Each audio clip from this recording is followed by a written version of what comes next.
It's Comic Spot, you guys. Look at this amazing Long Island lady, comedian, producer, you name it. Today we have, let me do the intro, a person you're going to love. She's going to inspire you. She inspires me. She's Kirsten Tinsley over there in the other box over there. She says, I'm a stand-up comic and a comedy show producer from Long Island, New York. I host the online show In Bed with Comics. I am the creator and host of my new holistic nutrition show, The Fresh Sleeve of Bariatrics, that airs on North Shore Television in Roslyn, New York. Oh my gosh, that's like 1/8 of what this girl does in a week. Let's get to know her right here on Comic Spot, Kirsten Tinsley. Hi, Kirsten. Hey, Linda, how are you? It's good to see you. Good to see you too. You're my anchor. You're such a grounding force. Do people always feel as calm? You make people feel so calm. Some people. I do have that energy about me. So I people definitely feel comfortable talking to me.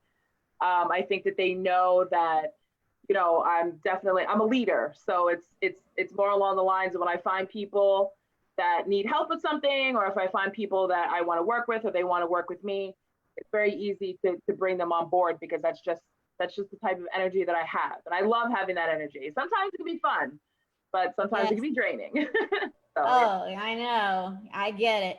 So, you live in Long Island. Yeah. Did you grow up there, and how did you get into the comedy world? What was your gateway drug to get you on stage? Oh boy. Well, that's actually a very interesting story. Yes, I did grow up on Long Island. I grew up in Levittown. So every day on my way to high school, I would walk past Governor's, and I would, was always kind of curious about it and always felt this energy about it. I was like, one day I'm gonna be up on that stage. And sure enough, when I stepped into the comedy world, I had no idea what I was doing, but I like to do productions. I was very heavily into filmmaking and very heavily into working with movies and stuff, and I just like to create things. So when I saw an opportunity to start, producing my own shows, and it was just as easy as getting a date and getting comics and making all this stuff, I said, you know what, bam, here I am. I'm going to do that. But I was actually dating this guy that was hanging out at this bar where they had open mics. And he had said, and I had mentioned casually, I was like, oh, stand up. I had thought about that. And he said, oh, get up there and do it. And he actually wasn't the one that pushed me up there to do it. My friend Teresa, who I met, I think you've met her before, Teresa Farrell. She was like, you're going to get up there and you're going to do that. So she inspired me. And then I just kept going from there. So that's how I got up there. But I grew up listening to Adam Sandler and all different types of comics. Comedy was big in the 90s. That's what you did. Prom night, you got drunk and you go to the city and you went to a comedy club. And so it's always been there. But I just, it was nice to get, it's an outlet. It's an outlet. Well, what was your very first experience like on stage? I was extremely nervous. I was very, very heavy at the time.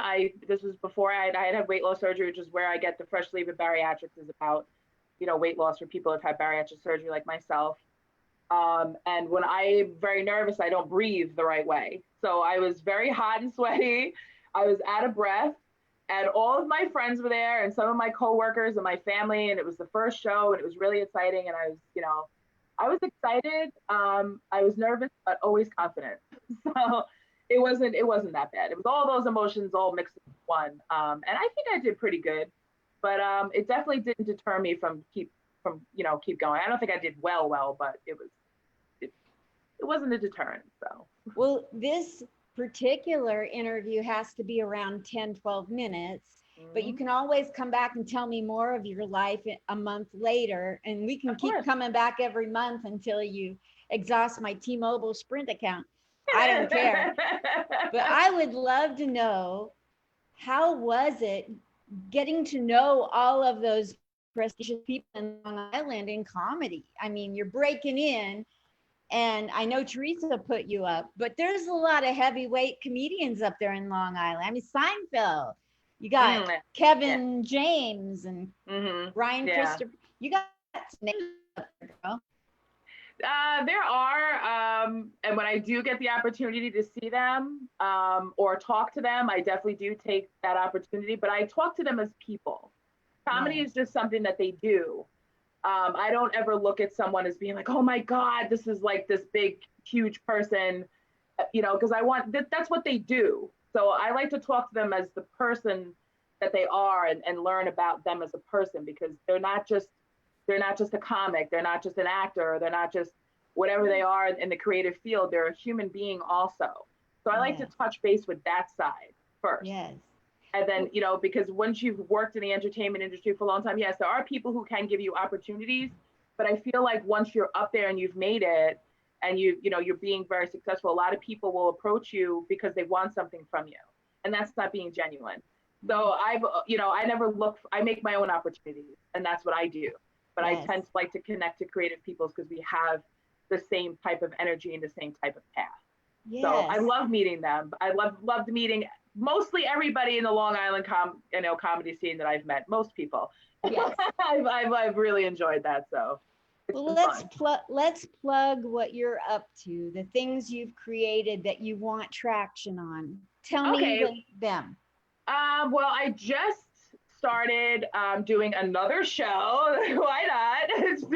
You can do it. I had a Creative Connections open mic that was actually supposed to be taking place in an actual physical bar.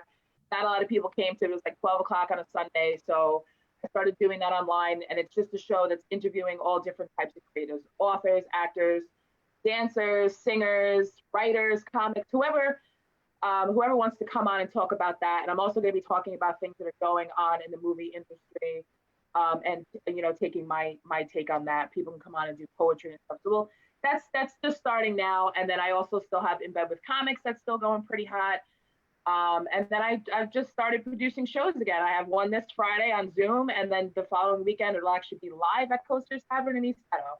And then I can get a date for Governors, so it's starting to roll. It's starting to pick up again. So that's will you do me a huge favor so I get accuracy of everything? Will you type it all in a Facebook message so I can add it to the post? Yeah, sure. Thank you so much. I want to promote everything you're up to. So that's the whole point of doing this and getting to know you better. This is a redo, you guys, because she came on a couple of times. It just didn't work. But this is our third time. And she is so up to everything that literally, Kirsten, you can come back every month and plug things. I definitely will. And you're going to come on my show, too, in Bed with Comics. I said you're going to do it. I'm telling you. Yes. Now you're going to be in the hot seat. Okay. I'll let you just drill away. You can ask anything you want. I will tell you the honest answer. I hear you. I look forward to that a lot, Linda. Thank you so much for having me back. I really appreciate it. And I love what you're doing. It's just, I love that you're talking to all these people. And you're, you're letting their voices, be heard. And that's the most important thing, especially now. So we are too essential. We are more essential than people think. And I'm going to be talking about that tonight. Wonderful. What time is it tonight? Well, I have In Bed with Comics tonight, 8 o'clock with Peter Najak. And then after that, I think I might take a writing class. I think I probably will. Then later on in the night, I'm probably going to be going live talking about some news that I read on IndieWire that is groundbreaking for writers everywhere. That I will be talking about something that somebody did to stand up against the establishment when it came to signing a contract for a story that she created. And I just really want to give a round of applause to that writer because it's about time. It's about time. So I'm going to open my mouth about stuff I know about that and see where it takes me. And just so you know, anything that you post, feel free to tag me, because if I'm in the middle of an interview and see a tag, I'll put it on my wall. Yeah, definitely. I will. I definitely will. I'm going to be making flyers and stuff, to promote, because promotion is the number one thing, and that's how you get people in the seat. So. And are you free after this for me to talk to you on the phone about the other thing, or is that another time? Yeah, no, I can. Yeah, no, definitely I can, because I don't have my next meeting with somebody until 2 o'clock. So I am definitely free to talk to you if you'd like to talk. I'll call you right away. All right, cool. Thank you. Hey, you guys, tell her on Facebook everywhere. You're on Facebook, Instagram, Twitter, TikTok. Yep. You can follow me on Facebook, Kirsten Tinsley. You can find me. If you're friends with Linda, you can find me. You can follow me on Instagram at Chris Nicole Tins Comedy. It's Tins with a Z. I'm also now on Twitter. I opened up a Twitter account last night, so we'll see how much trouble that gets me into. And that's at Chris Nicole.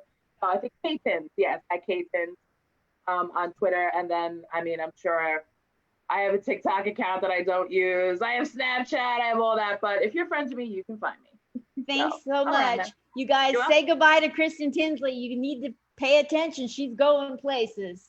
Thank you so everybody. much. You're welcome, Linda. Thank you. Okay, bye. Everybody's